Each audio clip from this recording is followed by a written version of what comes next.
My name's Lynette Russell. I work at Monash University, where I am a professor of history, and I work on Australian Indigenous history, particularly interested in relationships between newcomers, or Europeans in particular, and Aboriginal people.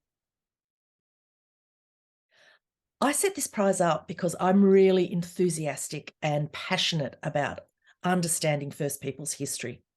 And I really want every Australian to celebrate in that incredible, rich, diverse history that we have.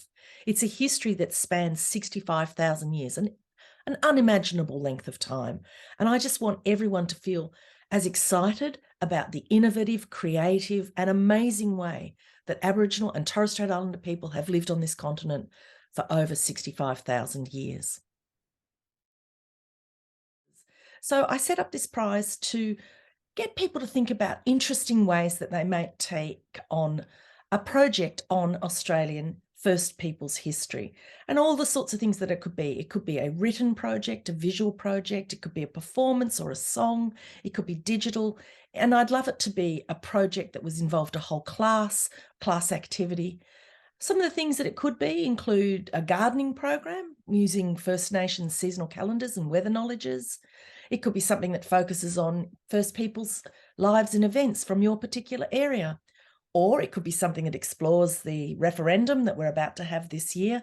Or indeed, it could be something exploring the school's activities around Indigenous reconciliation. What I really want is for students to know that everywhere they go and everywhere they stand on Indigenous land. It always was, always will be. And that means that even though they're standing in the schoolyard, on the asphalt, they're still standing on land that for over tens of thousands of years, Aboriginal people have lived on.